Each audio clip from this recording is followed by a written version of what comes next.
Welcome to the DC Now podcast. This is a podcast for women's issues that's coming from the Washington, D.C. chapter of the National Organization for Women. My name is Sarah. My name is Rose. My name is Tasha. And we're going to be your hosts today.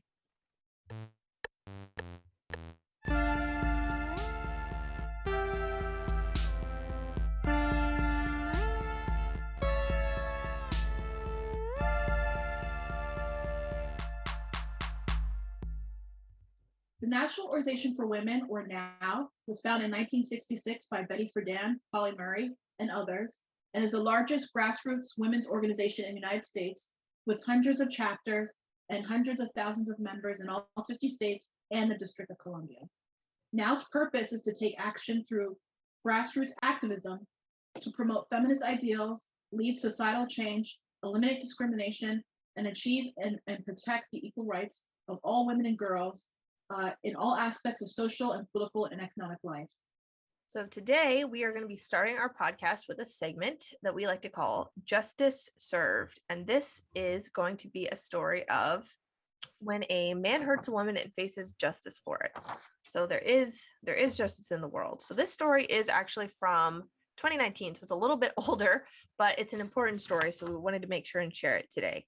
So this story is about a man who removed his condom while he was with a sex worker. He threatened her. He physically abused her. She objected. She said she didn't want to do it without the condom. He did not pay her. And then he just ran off and threatened to kill her grandparents as well. So, you'd think that especially since sex workers are so undervalued by society that she would not have a very good chance of receiving justice.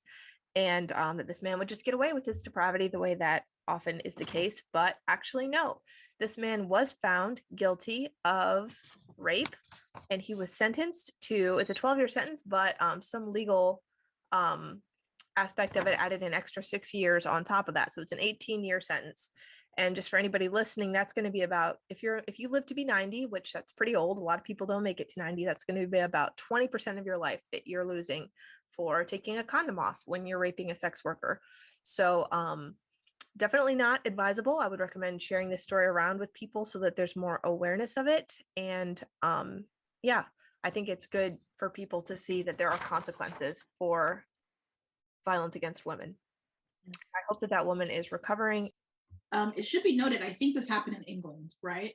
They criminalized stealthing, which is what they call taking a condom off without consent. But in the United States, I think only California and a couple of states have explicit laws against that. So that's why they were able to sentence him to begin with. I'm excited that it sounds like, so for a long time, men have been liberated for a lot of responsibilities. So it's a start. I mean, this is a great story because it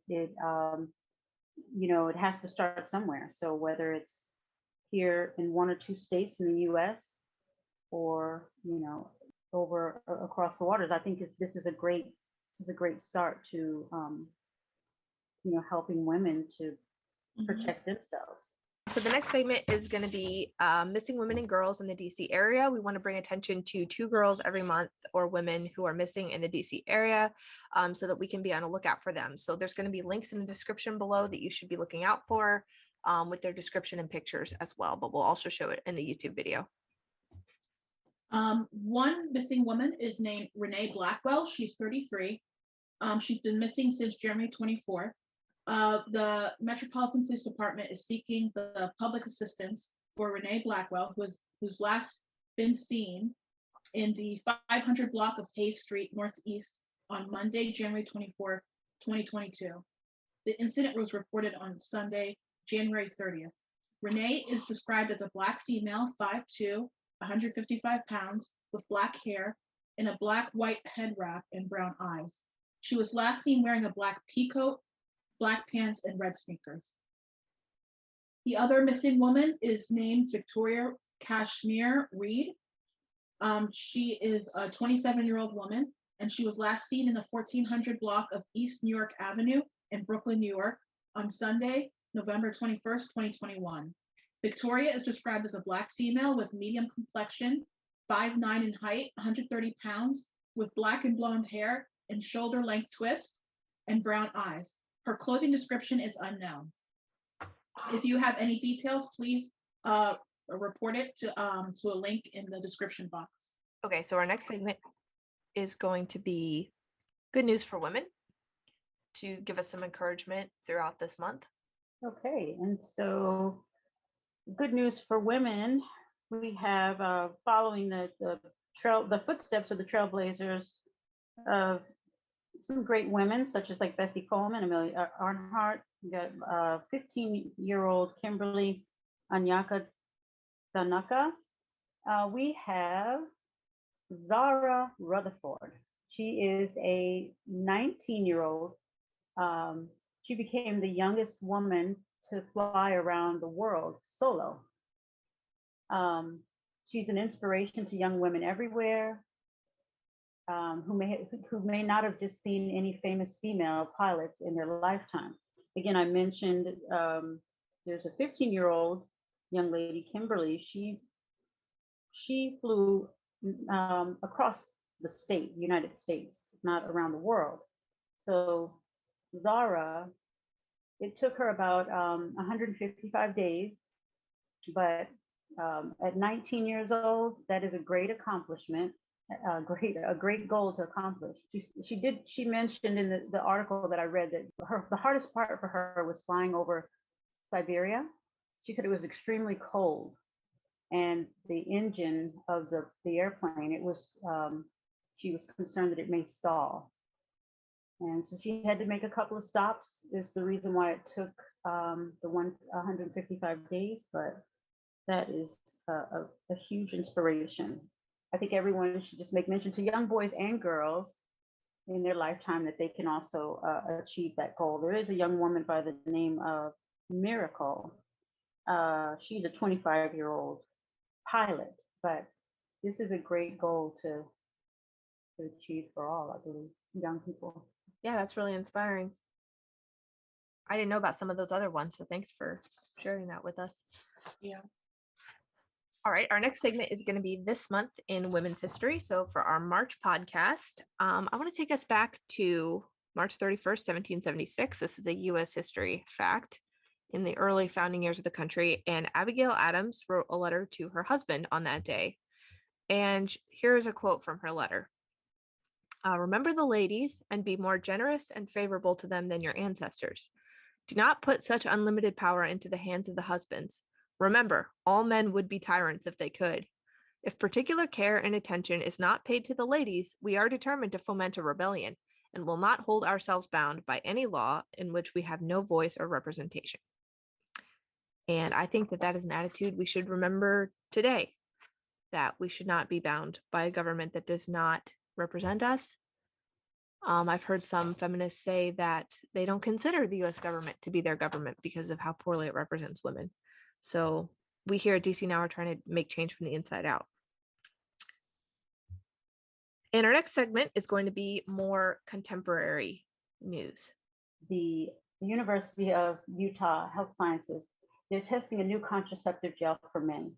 So based on preliminary research conducted elsewhere, the scientists believe that the hormonal gel, it decreases a man's sperm production. So this takes the stress and the worry off of women. They'll be conducting studies over the next 2 years. The research is they're looking for reoccurring 12 couples to participate in the 2-year study, which is taking part nationwide. Once the study begins, they'll be asked to apply the gel once a day because it can take 4 to 6 months for the contraceptive gel to fully take effect. And the couples will be monitored throughout that time and be required to use other forms of contraception as well during the time. So after a man's sperm count falls low enough to prevent pregnancy, the couple, they can use the gel as their only form of birth control. But during the testing phase, they'll need to use it continuously. And through the study, the research, they monitor each man's sperm count and to see what their testosterone levels are. I had a few questions about this. Like, I wondered, how will the gel affect the female? How will how will his sperm actually be affected? Like, or I guess they'll figure this out with their testing, but what are the chances of possible birth defects? But I find this very interesting because it's just a great start for proactive care and equal responsibility when it comes to the act of sex and procreation. Yeah, I agree. I think women worry that men would lie. Yeah. I don't think women can trust men Nope. to actually use it. Yeah.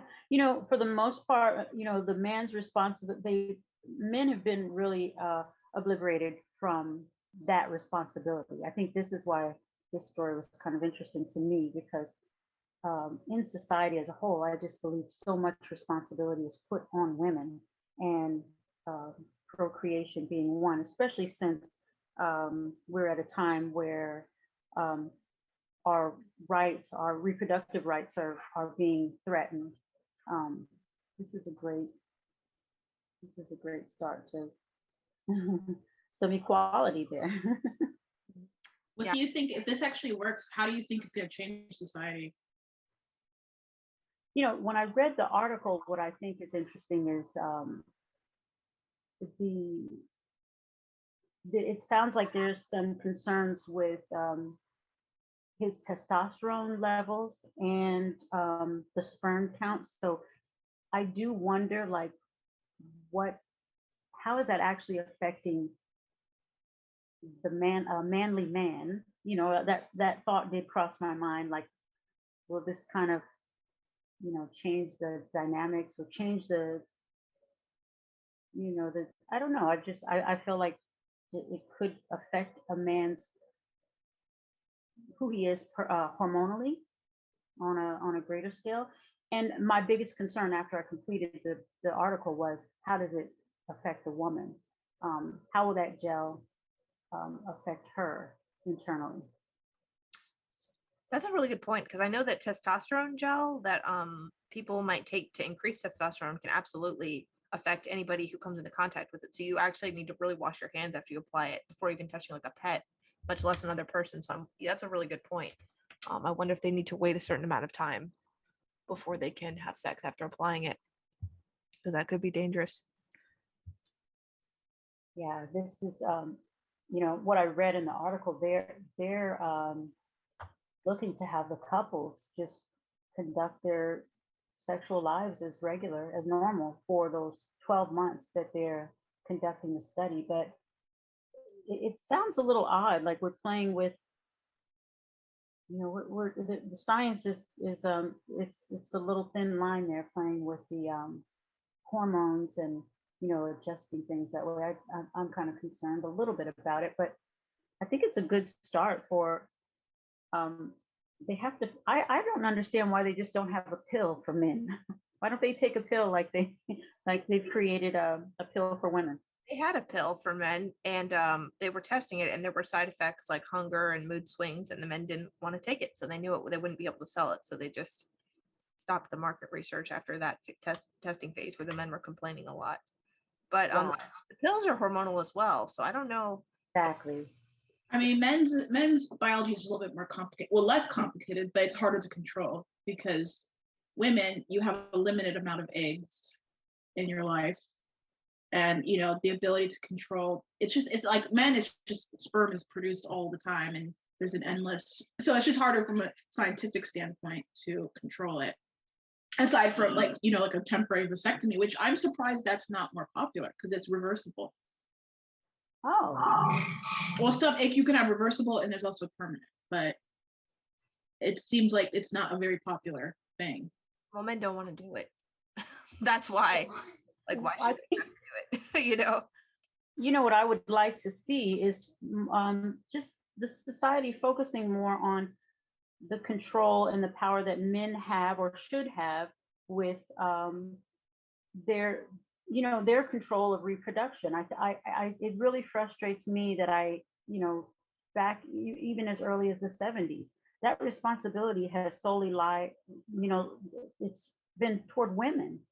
Um, it just frustrates me when you hear how our rights are being compromised when it comes to abortions, or for those who agree or disagree with abortion. Well, why don't men take a better step at making sure that they're doing their part to. It's really frustrating to me because women have that responsibility solely. So I think that society should, that conversation should be had more often for men to take control of, how they play a part in the reproduction. I could not agree more with that. And I think that I would like to see more conversations in the future also around like the responsibilities of fatherhood, which seem to be mostly non-existent. So like after the child is born as well, I think that's something that I'd really like to see improvement in. I agree. We've come a long way, but um, you know, I know a lot of young people that are not, they don't use condoms. A lot of people are not using condoms. So women have all these ways that they're supposed to alter their hormones to prevent pregnancy, and men are just left to run amok. They can just do what they want to do. So we do need, I think men need to have those conversations amongst themselves more about, of course, protecting themselves, but how can they help prevent unwanted pregnancies? Yeah, exactly. Okay, so we want to, as our last segment, we want to do a discussion topic. We like to discuss relevant issues to women that are kind of going on right now and maybe are going to solicit even different opinions from within the feminist communities. So as always, like, please leave your thoughts in the comments. We want to have discussions about this beyond the three of us. But today's topic is actually the divorce. Well, what started out as the divorce between Kim Kardashian and Kanye West, and now is kind of an ongoing social media spectacle. And it might seem kind of like silly, like just celebrity gossip and tabloid stuff, but if you look a little closer at some of the exchanges happening, you can actually see that this is an abusive relationship on a massive scale being played out for an audience of, I mean, millions and millions of people. And Kanye has kind of a bit of a reputation for being a little bit abusive in his past relationships, but with Kim Kardashian, after she filed for divorce with him and really put in an effort to save their marriage, including flying across the country to try to reconcile with him, she did file for divorce, and Kanye took some actions that most of us would consider pretty concerning, such as, driving a truck full of roses to her house, which is way over the line, publicly pleading with her to get back with him. And now the latest thing that I've been hearing about is North, their child, is has a TikTok account with her mom. So they do TikToks together. Nothing obscene or sexualized that I'm aware of, just things like wearing cute little sunglasses and just mother-daughter things. And Kanye's not happy with his kid being on TikTok. He doesn't think that's appropriate, and that is a discussion we can have. But he has taken to Instagram to basically what looks like harass Kim about it and trying to control how she is parenting her child. That's the summary of the situation. And now we want to discuss what our opinions of this ongoing spectacle are. So this is Tasha, and I find this story very disturbing. It is, I'm sure, mortifying for Kim to have this all play out in the public, out in the open.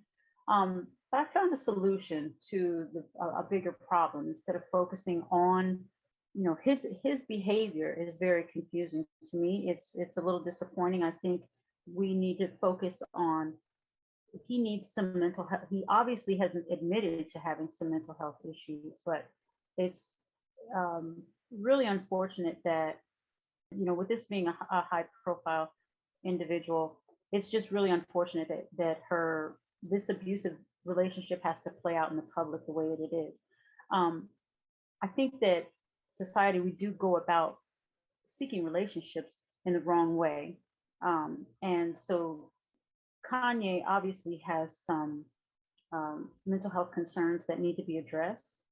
And I do believe that the conversations that should have been had in the beginning of that relationship, in any relationship, is um, those responsibilities, like what we will and will not do with our child or our children. It's even though it's Kim has custody of the children, they're also his children too. So I have split decisions about what's being played out in the media. I'm really disgusted in how he's treating her. There's a lot of signs of control. He's displaying a lot of control with like emotional abuse, stalking. There's a lot going on here with the abuse that he's displaying. But I think that they should have had those conversations early on with what they choose to do with their children. This is a sad situation, because you just imagine people who are not celebrities going through this. Some people actually, find humor in it, and this can become he's threatening her boyfriend, or seeing other people. This is not okay. I'm really concerned. I think that we should mention to other people about, like, the resources of domestic violence and Me Too movement, just other platforms that are out there to protect women in situations like this. Yeah, that's really, really well put. I've also heard some people say that, like, yeah, like you said, it's kind of a double-edged sword, because on the one hand, she gets more attention because she's a celebrity, kind of like the Gabby Petito situation, where not only was she beautiful and young and white and an influencer, I mean, she was all those things. So she got a lot of coverage on her case, and it kind of reminds me of that a little bit. But I also see the other side of it, where a lot of misogynists love to kind of, I don't want to say, I don't know what the word is, not like dog whistling. I guess it is dog whistling, but like kind of indicate that they're misogynist without saying it, by saying how much they hate the Kardashians, which there are plenty of problems with the Kardashians. I'm not a Kardashian defender, but it's a very female led image, and a lot of people who really hate on them have problems with women. It's something that I've personally observed and heard other people observe.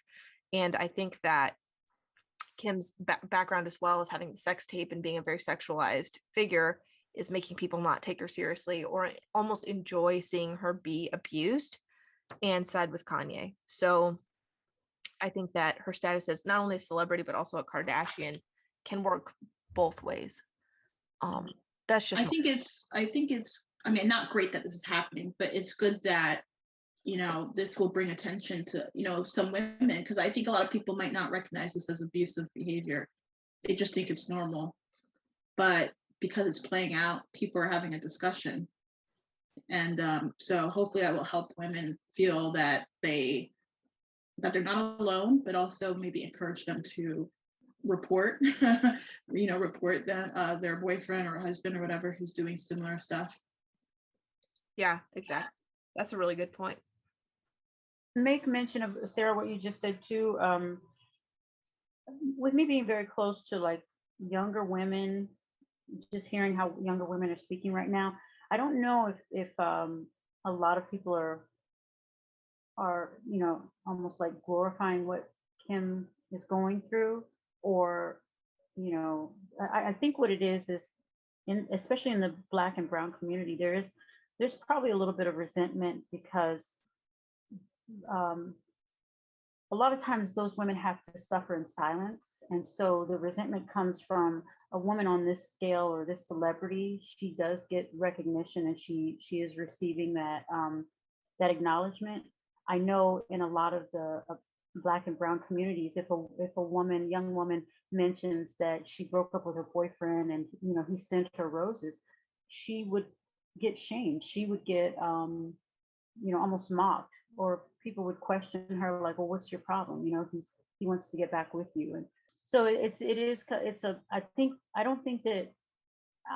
what I know, hearing the other young women talk about this situation here, they are concerned for Kim, but there is a little bit of resentment or disappointment, or they feel like, well, if this were me, this no one would even care. So they do feel like there's a bit of a silencing on their end.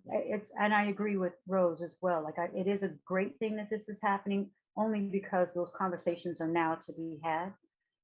It's obviously a lot different than other celebrities in the past, including Rihanna, who have been in abusive situations. Yeah. This is I love how this is being played out in a way so that young women can see that abuse isn't always physically hitting you, because this is what a lot of them, a lot of people think, well, he hasn't hit me. I don't have any bruises, so it's not abuse. And this is great that, more conversations will be had so that we can see the many levels of abuse. That's really, really well said. That's amazing. Everything you just said. I was thinking about Rihanna as well. Now I was a little bit younger when that happened, so I may not remember, but I feel like she was victim blamed for Yes. that as well, which is not what I'm hearing with Kim as much, but maybe, I just think that's interesting, Well, I don't know if I think it depends on the media. I remember with Rihanna, people were more upset that she wasn't upset. Like she went back with Chris. yes, And that's where people were blaming her, because they're like, oh, you're just stupid. Why are you back with him? that's how it works. That's how abuse works.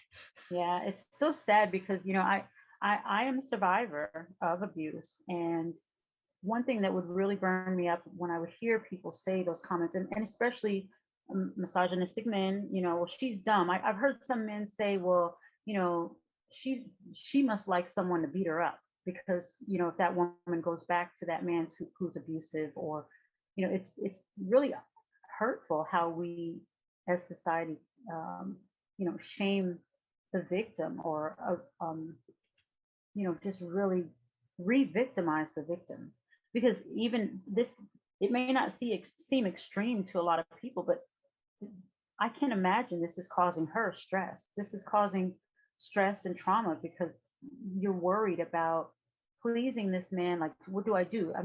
I think you said earlier, Sarah, that she flew across the United States to go see him to kind of make things better or whatever. I don't know the details of that, but because he wouldn't get help for his mental health issues, which we can talk about in a second. He would not seek help, despite the fact that he was acting very, erratically. You can't be a father or a husband and act so erratically, even if you are mentally ill. And so she wanted him to seek help and take his meds. And he said that he did not feel as creative on his meds, so he didn't want to take him. He didn't want to seek help anymore. And so she filed for divorce after flying across the country to have that conversation with him. I believe she flew to his ranch. I don't know where that's located, but I think that's where that took place. yeah, see, and with that, everyone needs to be responsible for themselves. Why should she have to? As a wife, you should support your husband and say, hey, get this done. But that's not her job to, constantly, hover over him to make sure that he's doing what he needs to do to keep his health together. It's just, it frustrates me that just seems like some men are, they're just almost falling in like a really immature state where you can't put the full responsibility on a woman when it comes to relationships. There's just so much that needs to be done equally. So this is very disturbing to me, because I understand as a survivor the many ways of and signs of abuse, and how insensitive outside people can be, or the lack of support that you can receive, or just the burden that's put on you, and all the guilt that people like to put on that victim, like they didn't do enough, or somehow they're enjoying that behavior or that treatment. That's just too bad. That's so true. And especially since she's a mom, I think that adds another layer, because mothers are treated so terribly in society anyway. But then, people might blame her for having exposed her kids to his, misbehavior. And, how's that fair? I think she gets extra scrutiny for that as well. Yeah, I knew that it was abusive.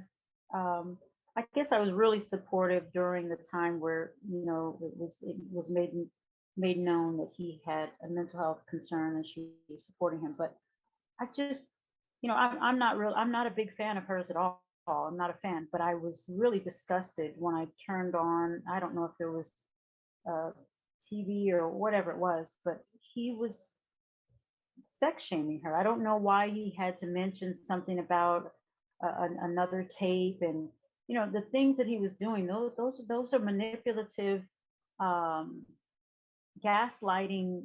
He it's just really hurtful, and a lot of men do that. Hmm. And it's unfortunate that you will have women that'll also support that bad behavior that man is displaying. Oh yeah. Because a lot of times people are used to, again, abuse means physical scars. If I don't see any bruises, I don't see any marks, so you're not getting abused. And if he's sending you flowers and roses, what's the problem? It's so sick. And I'm really glad you brought up the part about the sex tape as well, because I did also hear about that. And it really disgusts me because I actually am pretty close with somebody who used to be like a Kanye West super fan.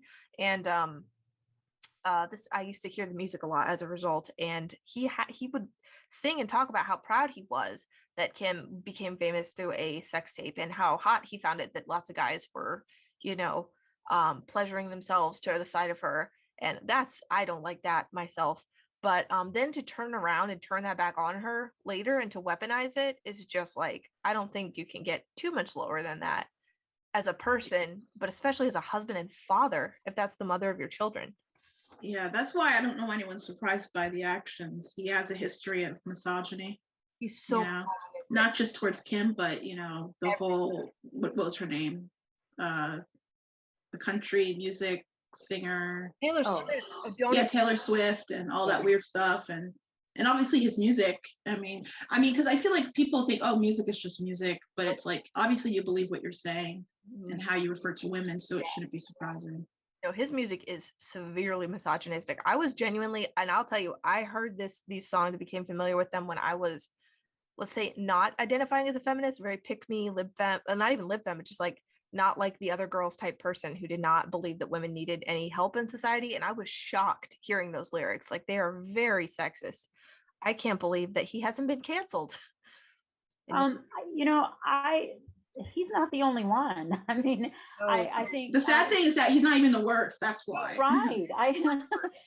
This is what has motivated me over 10 years ago to write this book that I'm working on. Is I really believe that men, and I don't hate men. I love men, but I really believe that they're doing themselves a disservice by not, seeking their mental health. This is the thing, mental health and mental illness are two different things.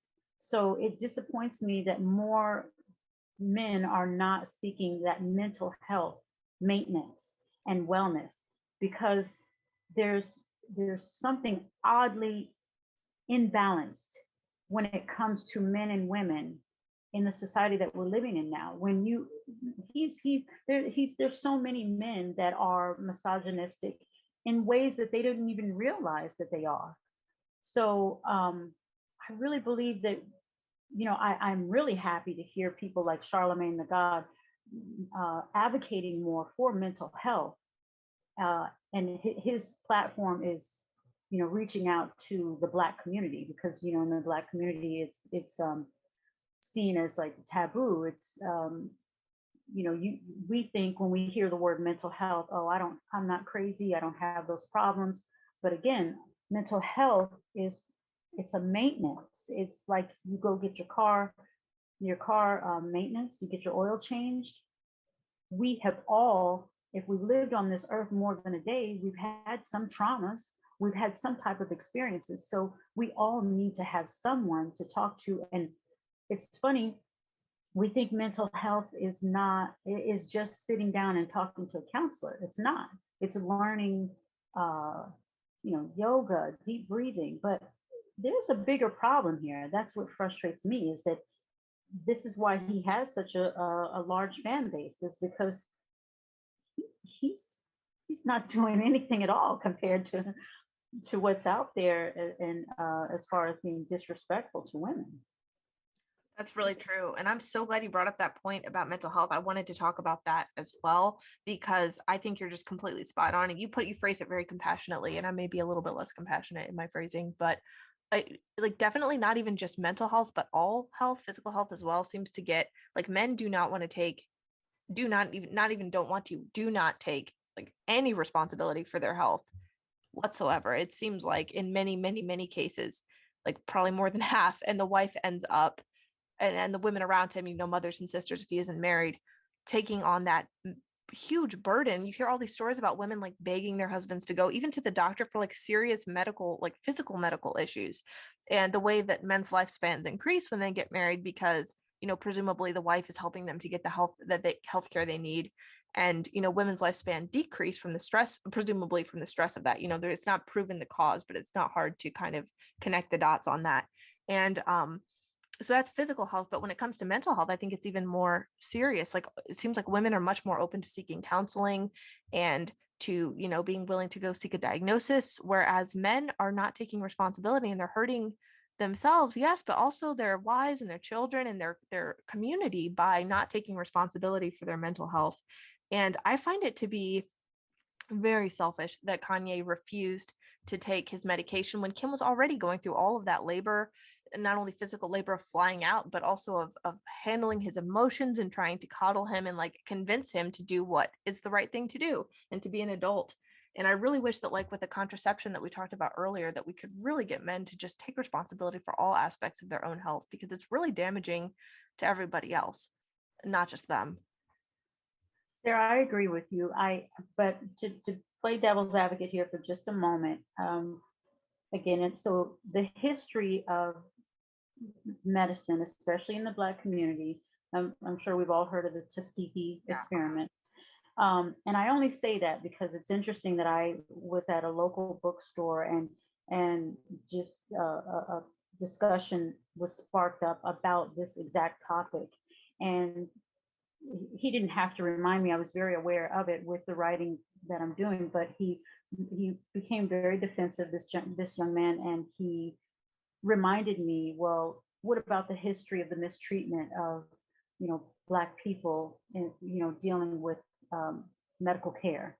And I had to remind him as early as Serena Williams. She had some difficulties. She wasn't being taken seriously about the pain that she was experiencing, and she literally almost died. But that doesn't um, exempt us from not seeking the medical health and medical care that we need.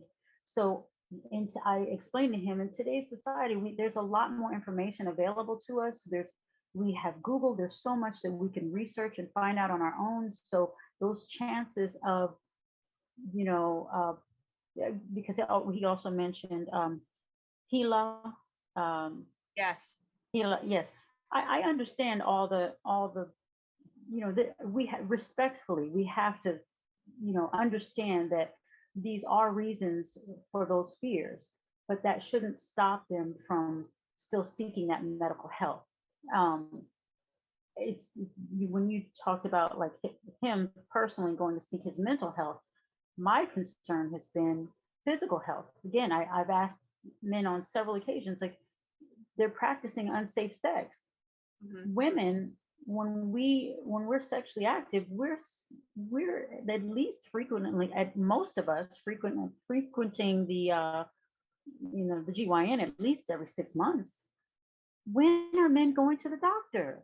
So if we have STDs spreading around, when do you only go to the doctor when you have actual symptoms and you can't bear it anymore? I mean, I this is not to like shame men, because in my book it's coming from a place of love. It's coming from a place of saying, like, we understand historically how the medical system has possibly treated us, but let's get past that, or let's try to find some